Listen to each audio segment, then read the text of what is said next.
대선 선거운동이 반환점을 돌면서 각 당이 사활을 건 대격전을 펼치고 있습니다. 주요 정당의 판세를 어떻게 보는지 들어봤습니다. 프로야구 하나이글스가 제2구장인 청주야구장에서 올 시즌 경기를 치르지 않기로 했습니다. 이범석 시장의 김영환 지사까지 나섰지만 한 경기도 유치하지 못했습니다. 청주에서 유일하게 인구가 줄던 서원구에 대규모 아파트 단지가 들어섭니다. 올해만 5천 세대 넘게 분양이 이루어집니다.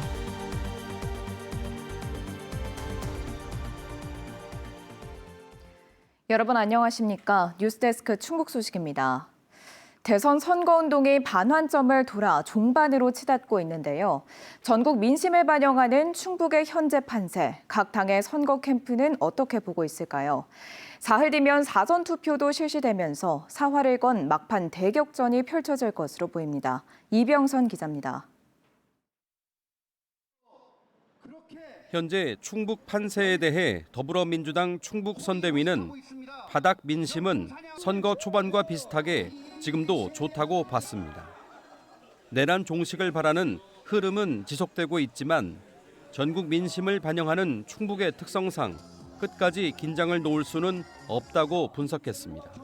경계를 좀 하는 지점은 충북은 어느 한쪽으로 일방적으로 그 유권자의 표심이 움직인 적이 없는, 이겨도 거의 51대 49로 이겼었던 그런 지역이라 저희들이 여전히 마지막까지 긴장을 좀 하고 있습니다. 종반으로 치닫는 선거전, 민주당은 상대적으로 열세인 충북 북부, 남부 지역에 계속 집중 유세와 골목 투어를 이어갈 계획입니다. 저희들이 호소해야 되는 곳, 예컨대 남부 지역이나 북부 지역에 대해서는 저희들이 거의 모든 공력을 다 이끌어내서 하는 중이고요. 이어 유권자가 많은 청주와 충주는 선거운동 막판에 이재명 후보가 직접 총력 유세에 나선다는 전략입니다. 국민의힘 충북선대위는 충북 판세를 백중지세로 봤습니다. 역대 대선에서 충북은 진보와 보수가 팽팽하게 맞서왔던 만큼 후보 선출 갈등에서 비롯된 선거 초반 열세가 투표일이 다가오며 바뀌었다는 분석입니다. 우리 국민의힘이 경선 과정에서 약간의 혼란이 있어서 지지율에서 열세였지만 지금은 거의 회복을 해서 백중지세로 저희들은 보고 있습니다. 남은 기간의 선거 전략은 정책 선거가 기본이라고 밝혔습니다. 충북 발전 공약을 유권자들에게 설명하고 2030 젊은 층에도 홍보할 수 있도록 SNS를 활용한 온라인과 오프라인 활동을 병행할 계획입니다. 또 당의 역량을 총동원해 감시 감독을 철저히 하겠다며 사전 투표에 임해달라고 당부했습니다. 우리 김문수 후보도 사전 투표를 하기로 했고, 우리 국민의힘에서는 철저한 검증단을 만들어서 사전 투표에 문제가 생기지 않도록 점검할 계획입니다. 더불어민주당은 내일 추미애, 이인영, 한정혜 등 골목골목 선대위 대표들이 단양과 음성을 찾아 유권자와 만나는 경청 투어를 이어가고, 국민의힘에서는 박근혜 전 대통령이 공식 선거운동 기간 첫 공개 행보로 어머니인 고 유경수 여사 생가를 방문해 지원에 나설 예정입니다. MBC 뉴스 이병선입니다. 대선 거리 유세가 시끄럽다며 흉기를 들고 선거 운동원들을 위협한 50대가 구속됐습니다. 제천경찰서는 지난 20일 제천역 인근 오거리에서 흉기를 들고 선거 유세 활동을 방해한 54살 남성을 공공장소 흉기 소지와 공직선거법상 선거 방해 혐의로 구속했습니다. 이 남성은 유세 활동이 시끄럽다는 이유로 인근 술집에서 흉기를 몰래 가져가 범행했다고 진술했습니다. 지난해 총선을 앞두고 지인들에게 국민의힘 당내 경선 여론조사에 참여해 역선택을 권유한 더불어민주당 당원 2명이 벌금형을 받았습니다. 청주지방법원은 민주당원 2명에게 공직선거법 위반죄로 각각 벌금 80만 원을 선고했습니다.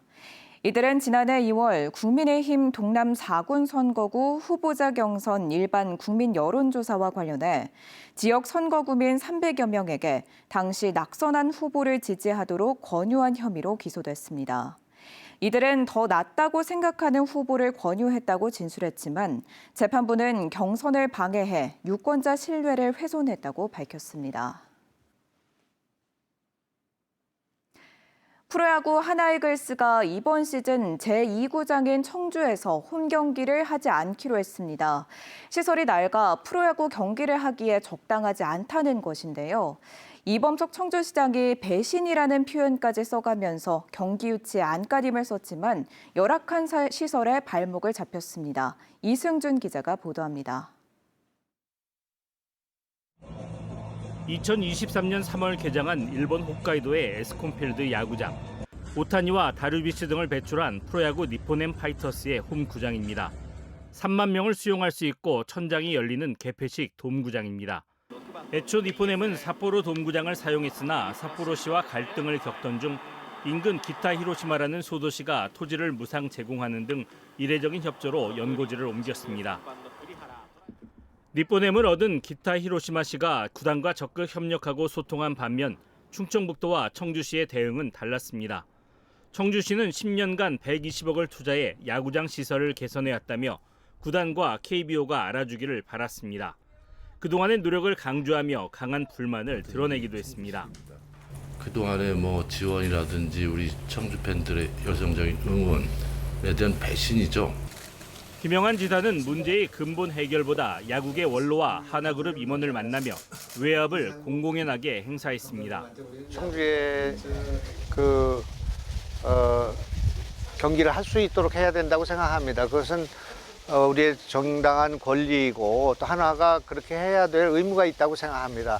고심하던 하나 이글스는 이번 시즌 청주에서 홈 경기를 치르지 않기로 지난 23일 청주시에 공문을 보냈습니다.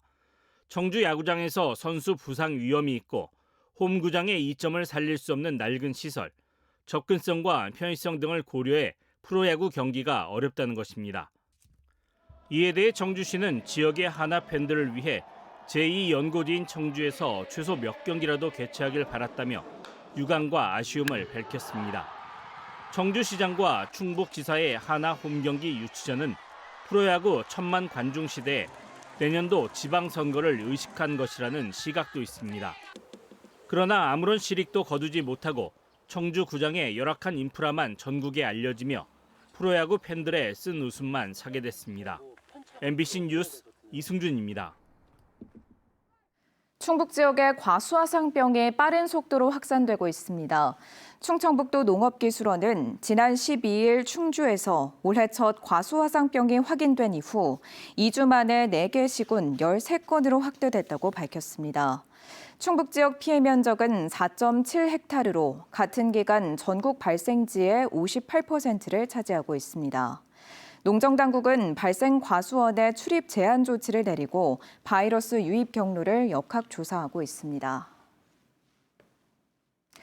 롯데 네슬레 청주 공장의 내년 폐쇄가 결정되면서 노동조합이 이를 파업에 나섰습니다.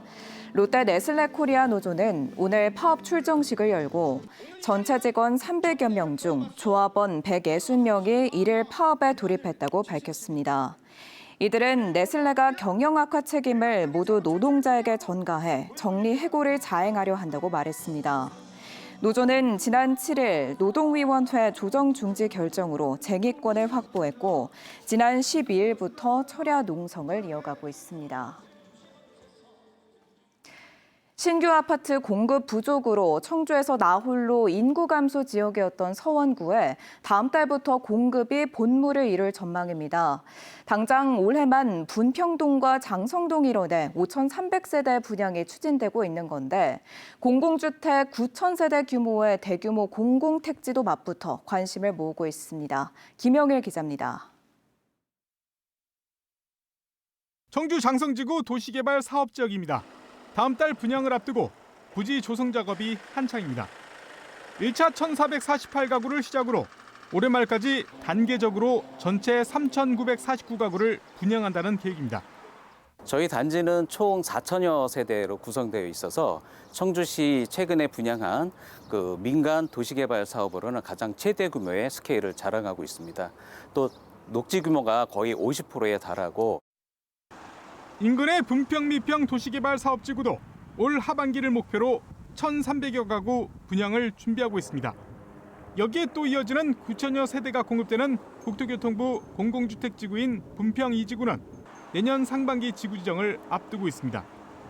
청주시 분평동 일대 평야지대인 용평뜰에서만 무려 14,300세대가 공급되는 겁니다. 14,700가구로 청주 최대 규모의 택지지구였던 동남지구와도 비슷한 규모입니다. 하나의 큰 그냥 어떤 소도시 비슷하게 되는 거잖아요. 몇만 명이 거주할 수 있는 그런 도시가 탄생되는 거예요, 거기가. 그리고 교통은 다 좋죠. 서원구에서는 오랜만에 이루어지는 대규모 택지 개발과 아파트 공급 소식에 침체된 부동산 시장에도 숨통이 트일 거란 기대도 적지 않습니다. 특히 청주에서 상대적으로 신규 주택 공급이 더뎠던 서원구였던 만큼 주민들도 지역 경제에 도움이 될 것이라며 반기고 있습니다. 인구도 늘어날 테고 또 이제 상권도 더 활성화될 테고 여러 가지로 더 이득이 있지 않을까요? 청주 지역의 주택 보급률은 111%로 공급 과잉 목소리도 여전하지만 대규모 신규 택지 불패의 기대도 있어 향후 분양 성적이 관심입니다. MBC 뉴스 김영일입니다. 청주공항과 중국 칭다오를 오가는 전기 노선이 신규 취항했습니다. 청주공항 거점항공사 에어로케이는 오늘 청주공항에서 취항식을 열고 주 7회 중국 칭다오 전기 노선 운항을 시작했습니다. 이달 들어 일본 이바라키와 오비히로 전기편을 신규 취항한 에어로케이는 다음 달 일본 기타큐슈와 히로시마 등지로 전기 국제선 확대를 예고했습니다. 현재까지 6개국 16개 도시를 오가는 청주공항 국제 전기 노선은 올해 하반기 인도네시아 발리와 홍콩이 더해져 모두 8개국 21개로 확대됩니다. 청주 지북지구의 초등학교 설립이 본격적으로 추진됩니다. 충북교육청은 지북지구 인근 남일면에 있는 신송초등학교를 이전하는 방식으로 가칭 지북초등학교 설립 계획을 확정했습니다. 가칭 지북초등학교는 지북지구 내에 39학급 789명 규모로 오는 2029년 개교를 목표로 하고 있습니다. 신송초등학교 학부모들은 설문조사에서 75%가 이전에 찬성했습니다. 괴산의 대표 농산물인 청결고추와 봄꽃의 빨간색을 주제로 한 괴산 빨간맛 페스티벌에 23만 명이 넘게 다녀간 것으로 집계됐습니다. 괴산군은 지난 23일부터 4일 동안 동진천 일원에서 진행된 빨간맛 페스티벌 방문객이 23만 5천여 명으로 지난해보다 6만 명 늘었다고 밝혔습니다. 특히 올해 처음 선보인 나비터널과 반딧불 체험은 방문객들에게 색다른 체험이라는 평가를 받았고 1,200대 드론쇼와 음악 분수, 미디어 파사드도 주목을 받았습니다. 충주 사회단체 연합회가 한국수자원공사에 3년 전 충원교 관광 활용 약속을 지키라고 요구했습니다. 사회단체 연합회는 지난 수자원공사가 2021년 충원교를 건설하며 분수대와 조명 등을 설치하기로 약속했지만 4년이 지나도록 교량 공사도 끝내지 못하고 있다며 약속 이행을 촉구했습니다. 수자원공사는 지난 2023년 수해로 복구에 시간이 걸렸고 예산 확보에 어려움을 겪어 공사가 늦어졌다고 해명했습니다. 군부대 간부를 사칭한 물품 대리구매 사기에 자신의 계좌를 빌려준 20대가 경찰에 붙잡혔습니다. 단양경찰서는 지난 16일 물품 대리구매 사기 피해금 1,000만 원가량을 자신의 계좌로 받아 사기 범죄 조직에 이체한 22살 여성을 사기 방조 혐의로 불구속 입건했습니다. 범죄 조직은 검거되지 않은 가운데 경찰에 붙잡힌 여성은 SNS를 통해 아르바이트 공고를 보고 계좌를 빌려주었다며 범죄에 이용될 줄은 몰랐다는 취지로 진술한 것으로 전해졌습니다. 청주시가 여름 장마철을 앞두고 각종 재해 예방 사업을 추진합니다. 우선 상습 침수구역 8곳을 정비하는 한편 풍수의 생활권 정비와 자연재해 위험지구 개선 사업도 추진하고 있습니다. 또 미호강 무심천 일원에 세월교 자동 차단 시설과 보행자 진입 차단 시설도 올해 안에 설치할 계획입니다. 청주시는 인구 100만 미만 기초단체 가운데 처음으로 재난안전실을 설치하고 재난상황 관리 시스템을 운영하고 있습니다. 충북 소식 마칩니다. 시청해주신 여러분 고맙습니다.